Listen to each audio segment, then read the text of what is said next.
Bonsoir mesdames, messieurs, bienvenue à Perspective Hebdo. Le continent africain est immense et riche en minerais et en plantations luxuriantes. Il est malheureusement connu pour ses difficiles conditions climatiques, la sécheresse notamment dans la région du Sahel. Cette longue bande d'ouest en est recouvre le Burkina Faso, la Mauritanie, le Mali, le Niger, le Tchad, le Sénégal, le Cap-Vert et la Gambie. Le climat sec de cette région a des conséquences sur l'agriculture car les récoltes sont souvent mauvaises, et cela depuis plusieurs années. Ce qui plonge dans la pauvreté des milliers de personnes et entraîne la mort de nombreux enfants. Des organismes œuvrent à remédier à cette crise alimentaire. Caritas est l'un d'entre eux. C'est un organisme dont le siège est au Vatican et qui a des antennes dans plusieurs pays. Alors la crise alimentaire est-elle une fatalité? Pour en parler avec nous de cette situation au Sahel, nous avons la joie d'accueillir le père Isidore Ouedraogo, secrétaire général de Caritas Burkina Faso, et Kelly Di Domenico de Développement et Paix. Bonsoir Père Isidore et bonsoir Kelly. Bonsoir. Alors, merci d'être dans nos studios. Vous êtes de passage au Canada. Pour quelles raisons exactement? Alors, je suis de passage ici au Canada, invité par Développement et Paix. L'organisme des évêques catholiques donc, du Canada, qui travaille avec nous sur le terrain pour la campagne de carême de 2013. Oui. Et donc, vous venez aussi de faire un nouveau documentaire qu'un de nos collègues vient de réaliser, Chris Dimitrenko, qui s'appelle New Leaf, Nouvelle Pousse, sur spécifiquement le Niger. Hein. Mais on va en parler un peu plus tard.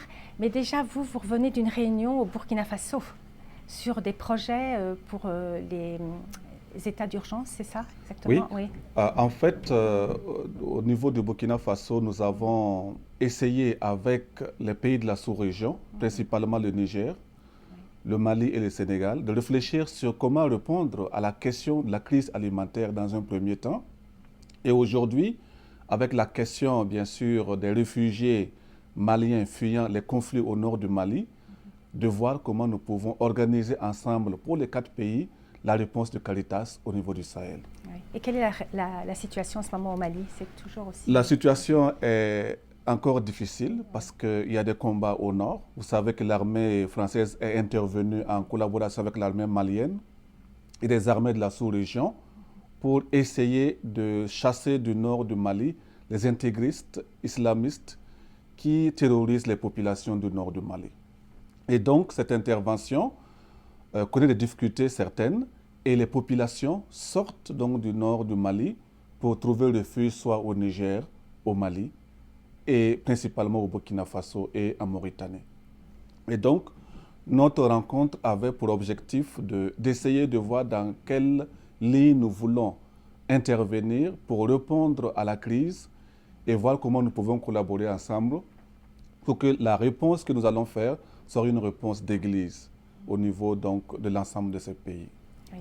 Et donc là, vous, à Développement et Paix, vous travaillez en étroite collaboration avec Caritas. Comment est-ce que vous travaillez? Donc, nous, on fait partie du réseau Caritas, qui est quand même le deuxième plus grand réseau d'aide humanitaire dans le monde, après la Croix-Rouge. Il y a 165 membres autour du globe, vraiment. Et qu'est-ce qui est très bien avec ce réseau, c'est quand il y a une urgence, il y a déjà un bureau local avec lequel on peut faire une intervention.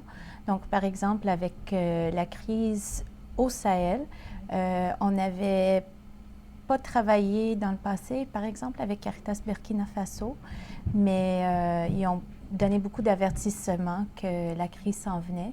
Donc, on a commencé à faire un appel auprès de nos donateurs, du public, et on a pu faire une intervention immédiate avec eux et de mettre en place des projets. Donc, ça nous permet de faire des réponses très rapidement.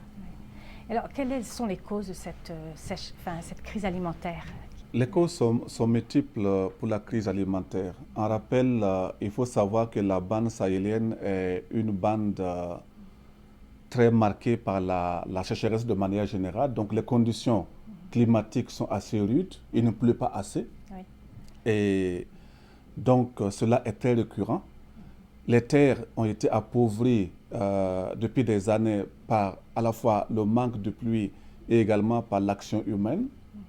Et l'action aussi, bien sûr, des criquets pèlerins qui naissent dans le nord du désert et qui migrent en bande sur les terres plus fertiles. Et également, bien sûr, toute cette donnée essentielle qui fait que le Sahel n'a pas beaucoup d'eau. Et donc, nous avons comme une pression sur les ressources naturelles. Et également, en plus de cela, les techniques agricoles ne sont pas aussi perfectionnées. Donc ça empêche finalement une bonne productivité. Et les crises sont récurrentes, malheureusement, avec les effets des changements climatiques. Il y a souvent des manques de pluie, soit une mauvaise répartition, soit un arrêt brutal de pluie qui empêche donc la maturité des récoltes au niveau du Sahel. Oui. Et il n'y a pas moyen de garder l'eau? Est-ce qu'il y a des techniques? Bon, il commence à développer certaines techniques. C'est sûr, l'accès à l'eau est très difficile. Par exemple, au Niger, il faut creuser environ 100 mètres dans le sol pour accéder à l'eau. Donc, c'est impossible de le faire à la main ou de façon artisanale. Il y a un besoin d'un équipement énorme que les gens n'ont pas ou que le gouvernement n'a pas la capacité de fournir. Peut-être Père Isidore peut expliquer quelques-unes des manières. Oui, sur la question de la maîtrise de l'eau, bien sûr, comme nous n'avons que 3 mois réellement de saison de pluie, l'une des solutions possibles, c'est de maîtriser l'eau qui tombe. Oui. Et de pouvoir, à la saison sèche, pouvoir bien sûr utiliser cette eau pour produire. Mais pendant la saison de pluie, il y a des techniques aussi que nous développons avec les populations, qui sont des techniques qui permettent à la fois de conserver l'eau qui tombe, mais également d'améliorer la qualité du sol pour bien produire. Il y a les techniques de demi-lune, les techniques de zaï, et les techniques pour faire aussi, bien sûr, des barrages, des mini-barrages sur les passages d'eau pour pouvoir permettre au sol d'être fertile et de produire. Parce qu'il faut le rappeler que c'est des petits producteurs au niveau du Sahel. Et plus on les accompagne avec des techniques appropriées, accessibles à eux, mieux ils peuvent effectivement produire ce dont ils ont besoin pour leur propre consommation. Alors nous allons voir justement un extrait du film New Leaf, Nouvelle Pousse, qui explique des nouvelles techniques. Abdou, est-ce que tu peux m'expliquer pourquoi la terre ici n'est pas cultivable? Ici, la terre est dure. Elle ne permet pas à l'eau de s'infiltrer. Tu vois comment elle est. Toi-même, essaie voir comment ça donne.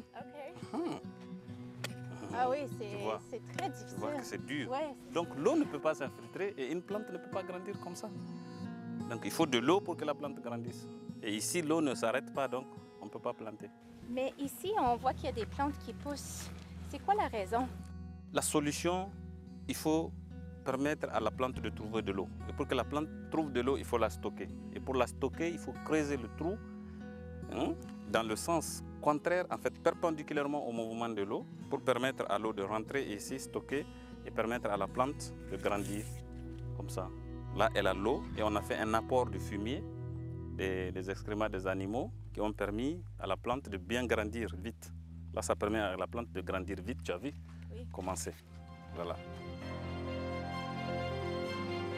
C'était donc un extrait du documentaire A New Leaf, Nouvelle Pousse, qui parlait de nouvelles techniques de culture. Donc Kelly, on vient de vous voir là dans cet extrait, vous êtes très intéressée par ces nouvelles techniques-là. Oui. Ben, c'est fascinant de voir. Une des moyens qu'on répond à une urgence, parfois, c'est de faire qu'est-ce qu'on appelle cash for work. Mais c'est toujours, quand on fait cela, c'est pour faire le lien avec le développement. On veut aider la communauté à devenir plus résilient. Donc, et un peu plus autonome, c'est ça? Oui, c'est ça. Cash for work? Cash for work. C'est travail. C'est un travail où les gens vont pouvoir, ils vont faire un travail et avoir de l'argent avec lequel ils peuvent aller acheter sur le marché de la nourriture. Mais le travail elle-même, c'est vers le développement. Donc, dans ce cas-ci, avec Caritas Niger, des petits paysans ont appris comment faire des demi-lunes. Donc, ils construisaient, ils creusaient une demi-lune dans le sol. Et un sol qui est très difficile parce que c'est de l'argile au-dessus. Donc, très dur, rien Et ne pousse. assez imperméable. Hein, Oui, l'argile, oui, c'est pas, ça. C'est connu hein, pour... Donc, une fois qu'ils creusent, ils Ouais. peuvent planter Ouais. et parce que c'est un peu plus profond, quand il y a la pluie reste dans la demi-lune et les plantes peuvent pousser. Donc, l'idée, c'est ils créent les demi-lunes qui vont être plus à long terme et à court terme, ils reçoivent de l'argent, ils peuvent aller acheter de la nourriture sur le marché. Ouais. Et vous, Père Isidore, vous venez du Burkina Faso. Est-ce que vous venez d'une famille d'agriculteurs? Oui, ma famille est une famille d'agriculteurs. J'ai été au champ comme Oui. tout petit enfant et jeune garçon avec mes parents. Mon papa est catéchiste.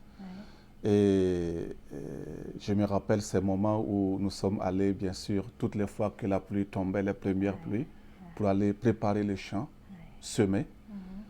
Et je me rappelle aussi ces moments où, bien sûr, avoir accès à la nourriture était très difficile en famille. Et des histoires personnelles où, en tant que jeune séminariste revenu à la maison en vacances, il nous a manqué à manger à la maison. Il a fallu que je fasse personnellement 32 km à vélo en tant que jeune garçon de 12-13 ans pour aller à la mission voir si on pouvait avoir à manger. Mais ce qui était important, c'est que au-delà de ces situations, c'est qu'il y avait le partage. Oui. Dans le village, malgré le manque, ceux qui avaient recevaient les personnes qui n'en avaient pas autour de la table pour le repas. Et ça m'a toujours manqué. Et donc ces expériences personnelles aussi marquent ma vie et marquent aussi mon ministère, mon travail au sein de Caritas.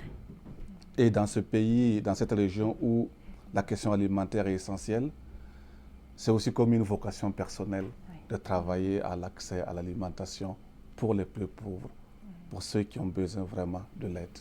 Et de toujours rappeler que le partage, c'est essentiel, quoi. C'est cela. Oui, et que finalement, tout se délie à travers le partage. Le partage des plus pauvres entre eux, le partage des riches avec les pauvres. Et même si les riches partagent avec les pauvres et que les pauvres n'arrivent pas à partager entre eux, il manquerait quelque chose. Et donc, c'est tous ces liens qui se tissent à travers le partage qui est le travail que nous, Caritas, nous devons porter, tuteler, renforcer et essayer de donner vie, corps au niveau de l'Église et entre les personnes, entre les communautés. Et entre communautés canadiennes, enfin du monde entier, quoi, c'est ça? Oui, ça, oui. Et je dois dire, une des choses les plus touchantes que j'ai vues quand j'étais au Niger et au Mali, un de nos programmes, c'était des distributions alimentaires dont les gens recevaient des grains. Et on privilégie toujours les personnes les plus vulnérables, des veuves, des personnes handicapées, pas forcément des chrétiens aussi. Oui, Caritas non, pas travaille juste. pour tout le Oui, monde, on travaille avec tout le monde. Et même ces personnes, parce qu'ils recevaient de la nourriture, ils partageaient avec leurs voisins. Même si cette nourriture était pour eux, pour que ça dure 1 mois, 2 mois, de voir leurs voisins à pas avoir de la nourriture. Et c'est tellement inspirant pour nous de prendre cette leçon nous-mêmes, de partager avec ceux entre nous. Oui, c'est ça. Et le partage quand même fait grandir. Ah oui, et donne oui. plus de vie. Enfin, De dignité oui, aussi. de dignité. C'est vraiment Oui. que la personne qui reçoit et qui est peut-être l'une des plus pauvres de la communauté qui a été choisie, qui puisse partager avec les voisins, ça lui permet de gagner de la dignité, de gagner sa place aussi au sein de la communauté à travers le partage entre les personnes, entre vraiment ceux qui n'en ont pas et ceux, effectivement, qui nous semblent être mieux nantis que les plus pauvres de la communauté. Et puis aussi dans le film New Live, Nouvelle Pousse, il y a l'évêque Monseigneur Ambroise Ouedraogo de Maradi, là au Niger, qui dit mais il y a aussi d'autres causes, c'est la spéculation. Donc on va regarder l'extrait de ce passage. Au Niger, d'une manière générale, il y a un système où, pendant la saison de pluie, il y a des commerçants qui déjà ont acheté la culture des paysans sur pied, avant même les récoltes. Et 6 mois, 7 mois après, ces paysans vont aller vers les commerçants pour acheter le mil. Et à loisir, c'est maintenant le moment pour le commerçant d'augmenter le prix. Le sac qui paie peut-être à 11 000 francs à la récolte, ils vont le revendre à 15, 16, 17 000 francs le sac de 100 kilos. Alors, qui gagne? Nous réfléchissons et nous essayons de voir comment contrecarrer cette spéculation. C'était donc un extrait du documentaire A New Leaf, Nouvelle Pousse, avec l'évêque de Maradi qui parlait des spéculations. Donc, vous connaissez ce problème-là. Oui, l'évêque a vraiment raison de parler de la spéculation comme une cause. C'est une cause qui, finalement, empêche à la fois de travailler sur le développement de l'agriculture et également le bien-être des personnes. En fait, à notre niveau, ce que nous sentons, c'est que les causes dépassent même le cercle régional ou bien sûr national pour dériver des mécanismes de libéralisation des marchés au niveau de la sous-région, de la CEDEAO et de l'UEMOA en ce qui concerne les céréales. Et on se rend compte finalement que dans des pays où la question alimentaire est assez essentielle, l'alimentation devient une valeur marchande très importante. Et donc, les commerçants jouent sur cela pour à la fois exploiter les populations agricoles, à la fois en achetant et aussi au moment de la vente. Mais c'est terrible qu'ils fassent ça, c'est injuste. Enfin, c'est vraiment très injuste. Et notre travail, effectivement, entre dans cette logique de lutter contre les causes donc, de la crise alimentaire. Et sur la question de la spéculation, nous avons, avec la société civile, tenté notamment de dénoncer le fait que dans des pays où la question alimentaire est assez essentielle, il n'y ait pas une limitation plafond et plancher par rapport au prix sur le marché. Donc une certaine maîtrise quand même des coûts des céréales dans des pays où la crise alimentaire est récurrente. Ensuite, il y a aussi le travail que nous faisons entre des groupements de producteurs sur des zones excédentaires avec des groupements de producteurs ou de consommateurs sur des zones déficitaires. Donc, nous achetons avec les groupements de producteurs excédentaires pour les groupements de producteurs déficitaires. Et donc, ce lien permet un tant soit peu, effectivement, de protéger les producteurs et de protéger aussi le consommateur. Mais on se rend compte que c'est des choses qui marchent, mais il faut, à l'échelle nationale ou régionale, beaucoup plus de moyens, beaucoup plus d'engagement des acteurs pour pouvoir arriver à des résultats concrets. Et vous aidez en ce sens-là aussi? Oui. Bien sûr, à Développement et Paix, on fait l'aide humanitaire, mais on fait encore plus le développement durable. Et on essaie vraiment d'adresser les causes de l'injustice et redresser certaines choses pour que c'est plus équitable dans tout le monde. Oui, puis que ce soit à long terme, que ce ne soit pas des solutions. Donc, ce n'est pas une fatalité, cette crise. C'est vraiment pas une fatalité. Et je crois que les liens entre les organisations et les engagements divers permettront d'arriver quand même à, d'abord au niveau de la spéculation, à rendre l'alimentation comme un produit nécessaire, vital. Commercial, vital, mais un produit quand même qui doit aussi être respecté de manière éthique. Pour nous, c'est vraiment essentiel. Et également au niveau des petits producteurs, les accompagner à la production et à une stratégie de vente qui les protège eux-mêmes, et également une diversification de la production qui leur permet d'avoir des ressources à côté, soit à travers l'élevage, soit à travers, bien sûr, les maraîchages, pour compléter quelquefois des productions de saison céréalières qui sont déficitaires. Et ça, c'est vraiment les engagements des organisations comme Développement et Paix sur le long terme. Et au moment des crises humanitaires, nous aimons dire que finalement, quand nous intervenons pour la crise humanitaire, c'est pour protéger toute l'action que nous avons commencé depuis des années à bâtir et essayer de permettre à ces populations de ne pas perdre leurs moyens de subsistance et de continuer à avoir un peu plus de force pour porter leur développement par eux-mêmes jusqu'à là où ils peuvent vraiment atteindre. Mais c'est un travail de longue haleine, mais un beau travail de croissance. Ben, merci beaucoup de nous le partager. Alors pour finir notre émission, c'est un temps de carême, un temps de partage. Et vous allez lire la parole de Dieu dans Saint Jean. Père, est-ce que vous pouvez nous la lire, s'il vous plaît? Avec plaisir. Le chapitre 6. Le chapitre 6, les versets 48 à 51. Je suis le pain de vie. Au désert, vos pères ont mangé la manne et ils sont morts. Tel est le pain qui descend du ciel, que celui qui en mangera ne mourra pas. Je suis le pain vivant qui descend du ciel. Celui qui mangera de ce pain vivra pour l'éternité. Et le pain que je donnerai, c'est ma chair donnée pour que le monde ait la vie. Est-ce que vous voulez dire quelque chose? Oui, en écoutant cette parole, nous pouvons nous resituer sur la mission de Jésus-Christ. Être lui-même un don pour l'humanité.